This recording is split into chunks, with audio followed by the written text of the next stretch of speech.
أما بعد أعوذ بالله من الشيطان الرجيم بسم الله الرحمن الرحيم آیت النفاق ثلاث نبی کریم صلی اللہ علیہ وسلم نے ارشاد فرمایا کہ منافق کی تین نشانیاں ہیں، بات کرے تو جھوٹ بولے، وعدہ کرے تو وعدہ خلافی کرے، اور اگر اس کے پاس امانت رکھی جائے تو اس میں خیانت کرے۔ آج ہمارے معاشرے میں اگر دیکھا جائے تو یہ تینوں علامتیں کثرت کے ساتھ پائی جاتی ہیں۔ اسی وجہ سے من حیث القوم ہم لوگ بہت پیچھے رہ گئے ہیں۔ مجھے بڑا اچھی طرح یاد ہے کہ میرا ایک یونیورسٹی فیلو تھا، وہ لا کی ڈگری کر رہا تھا اور میں انجینئرنگ کی ڈگری میں تھا، تو اکثر رات کو لائبریری میں وہ میرے ساتھ بیٹھ کے مختلف کیسز کا مطالعہ کیا کرتا تھا۔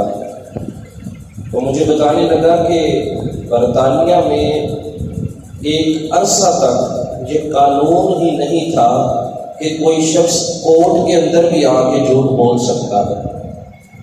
ایک عرصہ تک یہ قانون ہی نہیں تھا۔ پھر کسی شخص نے ایک مرتبہ جھوٹ بولا تو پھر لیجسلیشن ہوئی اور جیوری بیٹھی، اس نے یہ قانون بلڈ اپ کیا کہ اگر کوئی شخص کورٹ میں آ کے جھوٹ بولتا ہے تو پھر اس پہ کون سی حد نافذ ہوگی۔ تو دیکھیں وہ لوگ کہ جن کو بظاہر ہم بد مذہب کہتے ہیں، جن کے معاملات کو ہم درست نہیں سمجھتے، اگر وہ قومیں آج کامیاب ہیں دنیاوی لحاظ سے تو انہوں نے ہمارے اصول پکڑے ہوئے ہیں، وہ ہمارے اصولوں پر کاربند ہیں، جو اسلام نے بنیادی اصول دیے تھے ان پہ کاربند ہے۔ مگر افسوس کہ ہم اس نبی کا کلمہ پڑھنے والے ہیں کہ جس نبی کے دشمن بھی اس نبی کو صادق اور امین کہا کرتے تھے، مگر افسوس کہ ہم کلمہ تو پڑھتے ہیں مگر ہم نہ کردار کے لحاظ سے صادق اور امین رہے، نہ گفتار کے لحاظ سے ہم صادق اور امین رہے۔ حضور نے فرمایا منافق کی تین نشانیاں ہیں، بات کرتا ہے تو جھوٹ بولتا ہے، امانت رکھو تو خیانت کرتا ہے، اور جب وعدہ کرے تو وعدہ خلافی کرے گا۔ جھوٹ اتنا عام ہو گیا آج ہمارے معاشرے میں کہ جھوٹ کو جھوٹ سمجھا ہی نہیں جاتا۔ نبی کریم صلی اللہ علیہ وسلم ایک مرتبہ صحابہ کرام کے جرمٹ میں بیٹھے ہیں اور صحابہ کرام سے ارشاد فرمانے لگے، میرے صحابہ کیا میں تمہیں بڑے بڑے گناہوں کی نہ خبر نہ دوں؟ تو صحابہ نے عرض کیا حضور ضرور ارشاد فرمائیے، کبیرہ گناہ کون سے ہیں؟ تو رسول اللہ صلی اللہ علیہ وسلم اپنے صحابہ کے جرمٹ میں جب بیٹھے تھے تو ٹیک لگا کے بیٹھے ہوئے ہیں، اور آپ نے ارشاد فرمایا میرے صحابہ بڑے بڑے گناہوں میں سے سب سے پہلا بڑا گناہ ہے کہ اللہ کے ساتھ کسی کو شریک ٹھہرانا، اللہ کے ساتھ کسی کو شریک ٹھہرانا۔ پھر حضور نے ارشاد فرمایا اے میرے صحابہ دوسرا بڑا گناہ کیا ہے کہ اپنے والدین کی نافرمانی کرنا، والدین کو ستانا، ان کی اطاعت نہ کرنا، یہ دوسرا بڑا کبیرہ گناہ ہے۔ اور جب آپ تیسرے کے بارے میں ارشاد فرمانے لگے تو ٹیک چھوڑ دی، ٹیک چھوڑ کے ارشاد فرمایا اور تیسرا بڑا گناہ کیا ہے کہ جھوٹی گواہی دینا، جھوٹی گواہی دینا اور جھوٹی گواہی دینا، یہ تین مرتبہ حضور نے ارشاد فرمایا۔ تو دیکھیں نبی کریم صلی اللہ علیہ وسلم کا انداز جو ہے اور ایک بات پہ اتنا زور دینا، اس سے یہ ظاہر ہو رہا ہے کہ یہ کتنا بڑا کبھی عمل ہے جھوٹی گواہی دینا۔ مگر آج آپ اگر کسی کورٹ میں چلے جاتے ہیں، اللہ تبارک و تعالیٰ سب سے پہلی بات تو کورٹ کچہری سے سب کو محفوظ رکھے۔ اگر کسی کا جانا ہو جائے تو وہاں پہ آپ کو گواہی دینے کے لیے کرائے کے گواہ بے شمار مل جائیں گے، ان کو واقعہ کی حقیقت کا نہیں پتا، بس وہ اپنی فیس لیں گے اور آپ کے ساتھ گواہی دینے کے لیے چل پڑیں گے۔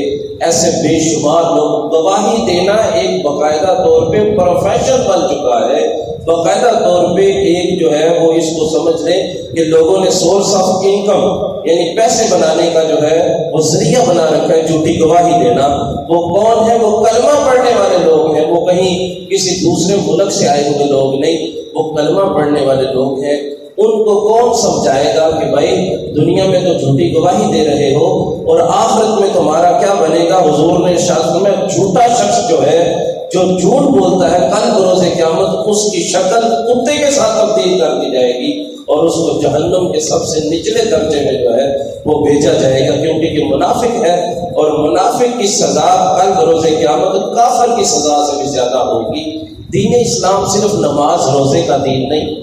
بڑے سارے لوگ سمجھتے میں نماز پڑھ لیتا ہوں تو میں پکا مسلمان ہوں، میں نے روزہ رکھ لیا تو میں پکا مسلمان ہوں۔ دین اسلام ایک وسیع دین ہے۔ دین اسلام کے اندر ہمارا کاروبار بھی آتا ہے۔ اگر میں دکان کرتا ہوں تو دکان کے معاملات سارے کے سارے دین کے اندر ہیں، مجھے دین نے دکان کرنے کے اصول بتائے ہیں۔ اگر میں صاحب اولاد ہوں تو اولاد کے ساتھ حسن سلوک یہ بھی دین کا حصہ ہے۔ اگر میرے والدین زندہ ہیں، حیات ہیں، اور والدین کے ساتھ جو سلوک ہے، والدین کے ساتھ جو تعلقات ہیں، وہ بھی دین اسلام اس کو بھی ڈسکس کرتا ہے۔ تو یہ دین اسلام صرف نماز روزے کا دین نہیں ہے، بلکہ یہ ایک وسیع دین ہے جس کے اندر ہماری روزمرہ زندگی کے سارے معاملات آتے ہیں۔ مگر افسوس کہ ہم عملی طور پر بڑے ہی کمزور ہوتے چلے جا رہے ہیں۔ ہم اتنے عملی طور پہ کمزور ہو گئے کہ آج سیاسی اختلافات کی بنیاد پر بے شمار ایک جماعت دوسری جماعت پہ، ایک جماعت کا لیڈر دوسری جماعت کے لیڈر پر بے دھڑک ہو کے الزامات کی بوچھاڑ کرتا ہے۔ کیا ان لوگوں پر فتویٰ نہیں لگے گا؟ کیا یہ لوگ جو ہیں کل بروز قیامت اللہ کی پکڑ سے آزاد ہیں؟ کیا ان کو اجازت ہے کہ یہ جھوٹ بول سکتے ہیں؟ ایسا نہیں ہے۔ تو جب یہ جھوٹ نہیں بول سکتے تو پھر کذاب قسم کے لوگ، کاذب قسم کے لوگ کیسے ہمارے لیڈر اور رہنما ہو سکتے ہیں؟ نبی کریم صلی اللہ علیہ وسلم آپ نے جب اسلام کا پرچار شروع کیا اور سن لیں کہ یہ جھوٹ بولنا کسی بھی ملک میں، کسی بھی علاقے میں، کسی بھی طرح کے لوگ جو ہے وہ چاہے کسی بھی مذہب کے ساتھ تعلق رکھتے ہیں، کسی بھی شریعت میں جھوٹ بولنا جائز ہے ہی نہیں۔ جھوٹ بولنے کو تمام دنیا کے اندر ایک بری حسنت سمجھا جاتا ہے۔ جب ایک حتیٰ کہ زمانہ جاہلیت، جس کو ہم زمانہ جاہلیت کہتے ہیں، جس میں کوئی اصول نہیں تھے، جہاں انسانیت بگا کرتی تھی، جہاں لوگوں کے بھی موڑ لگتے تھے، اس زمانے میں بھی جھوٹ بولنے کو بہت برا سمجھا جاتا تھا۔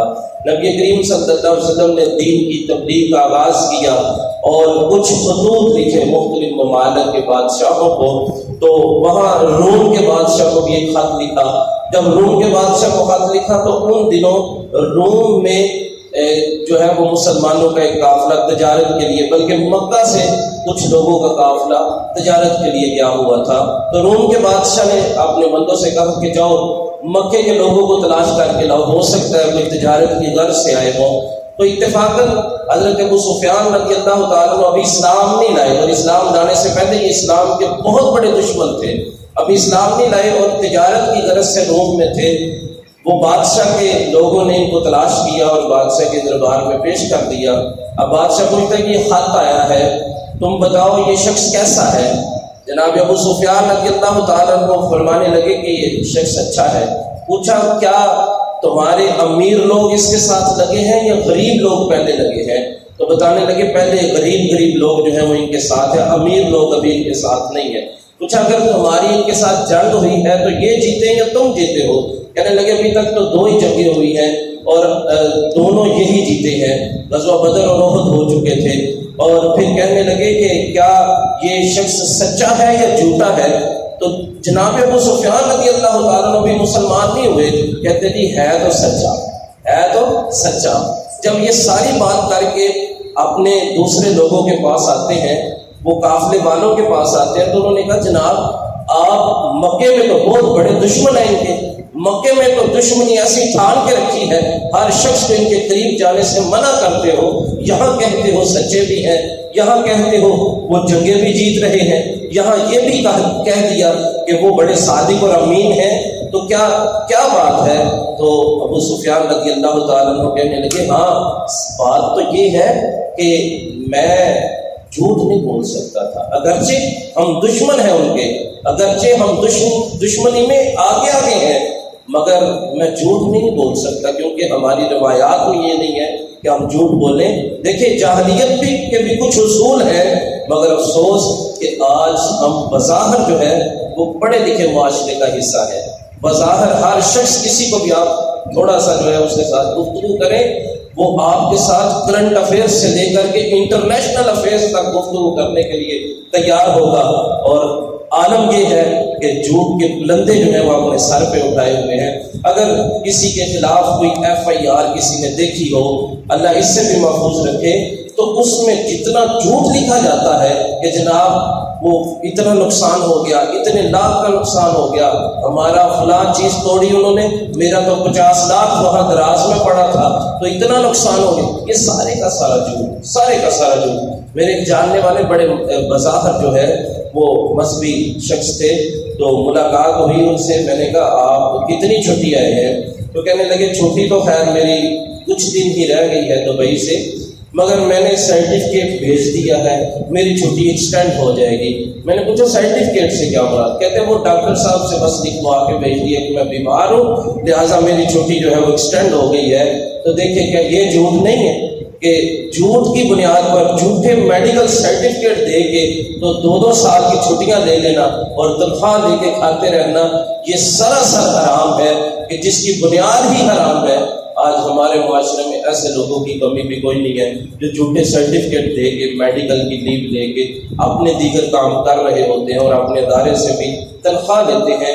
افسوس ہے ایسی چیز پہ، اور ہمیں اس بات کا احساس بھی نہیں ہے. بڑے سارے لوگ ان کو اپریشیٹ کرتے ہیں، بڑے سارے لوگ ان کی حوصلہ افزائی کرتے ہیں، واہ کیا بات، بڑا داغ لگایا ہوا ہے یار، بڑے تیز ہو تم، تو تم نے صحیح کام کیا ہوا ہے، ایسے ہی کرنا چاہیے. یہ جو لوگ ہیں یہ بس ان کی معاملہ ایسے ہی ہے. نہیں، ایسے لوگوں کی حوصلہ شکنی کرنی چاہیے، ان کو دکھانا چاہیے، ان کا ایک اصلی چہرہ دکھانا چاہیے. جناب آپ حرام رزق کھا رہے ہیں، جناب آپ کے معاملے کی بنیاد ہی جب جھوٹ ہے تو آپ کیوں اتنے جو ہے وہ اکڑ کے چل رہے ہیں؟ جا کے اپنا معاملہ درست کیجیے اور حلال کا رزق کھائیے. کیوں معاشرے کے اندر بگاڑ کا ذریعہ بن رہے ہیں؟ آپ کی وجہ سے معاشرے کے اندر جو انارکی پھیل رہی ہے اس کے ذمہ دار آپ ہیں. جائیے اور جا کے اپنا معاملہ درست کیجیے. جتنا رزق آیا 2 نمبر میڈیکل لیو پر وہ واپس کیجیے گورنمنٹ کو. لہٰذا یہ صرف اتنا نہیں ہے کہ ہم سمجھتے ہیں جھوٹ سے مراد یہ ہے کہ کسی نے مجھ سے پوچھا تمہارے کتنے کان ہیں تو میں نے کہا جی 2 ہی ہیں، میں نے جھوٹ نہیں بولا، یا میں نے کہہ دیا 1 ہے تو یہ جھوٹ ہے. لہٰذا یہ تو جھوٹ واضح طور پہ ہے، مگر بے شمار جھوٹ ایسے ہیں جو ہم نے معاشرے کے اندر جن کو جھوٹ سمجھا ہی نہیں جاتا، کیونکہ 15 منٹ کے اندر سب کی جو ہے وہ خبر دینا یہ ممکن نہیں. اللہ تبارک و تعالی ہمیں ہر طرح کے جھوٹ سے محفوظ فرمائے. اور بعض لوگ اتنے امیر ہوتے نہیں ہیں جتنا وہ دکھاتے ہیں کہ ہم بہت امیر ہیں، یہ بھی کردار کا جھوٹ ہے. بعض لوگ اتنے غریب نہیں ہوتے جتنا وہ دکھاتے ہیں کہ بھی ہم تو بہت غریب ہیں، یہ بھی جھوٹ ہے. بڑے سارے لوگوں نے اپنے نام کے ساتھ علامہ، مولانا، پیر، ڈاکٹر، حضرت صاحب، سید صاحب لگا رکھا ہوتا ہے، حالانکہ حقیقت حال کچھ اور ہوتی ہے. یہ سارے کے سارے کردار کے جھوٹ ہیں. جب جھوٹ ہمارے معاشرے سے ختم ہو جائے گا، اور جس کو ختم کرنے کے لیے امام الانبیاء تشریف لائے تھے، تو پھر دیکھیے گا معاشرہ کیسے امن کا گہوارہ بنتا ہے. آخری بات عرض کرتا ہوں، حضور کی بارگاہ میں ایک شخص آیا، آ کے کہنے لگا میں زنا بھی کرتا ہوں، میں شراب بھی پیتا ہوں، میں بدکار بھی ہوں، میں فلاں گناہ بھی کرتا ہوں، مجھ سے سارے گناہ نہیں چھوٹیں گے، آپ ایک گناہ چھڑوا سکتے ہیں، مجھے ارشاد فرمائیے میں وہ گناہ چھوڑ دوں گا. حضور نے ارشاد فرمایا پھر جھوٹ بولنا چھوڑ دو، جھوٹ بولنا چھوڑ دو. اس شخص نے جھوٹ بولنے کا وعدہ کر لیا کہ حضور میں جھوٹ نہیں بولوں گا. اب گھر آیا، شراب پینے کو جی چاہا تو کہنے لگا اگر میں نے شراب پی لی اور پوچھیں گے شراب پی تو میں وہاں جھوٹ بولوں گا، لہٰذا شراب بھی جاتی رہی، زنا بھی جاتا رہا، دیگر معاملات بھی جاتے رہے. اور حضور کی بارگاہ میں جا کے کہنے لگا حضور آپ نے جو جھوٹ سے منع کیا ہے تو میرے تو سارے گناہ چھوٹ گئے ہیں. اللہ آپ کو بھی سلامت رکھے اور میرے ایمان کو بھی قبول فرمائے. دیکھیں جھوٹ گناہوں کی جڑ ہے. اللہ تبارک و تعالی ہمیں ظاہری، باطنی، کردار، گفتار ہر لحاظ سے جھوٹ سے محفوظ رہنے اور دوسروں کو اس کی تلقین کرنے کی بھی توفیق عطا فرمائے. آمین بجاہ نبی الامین صلی اللہ علیہ وسلم.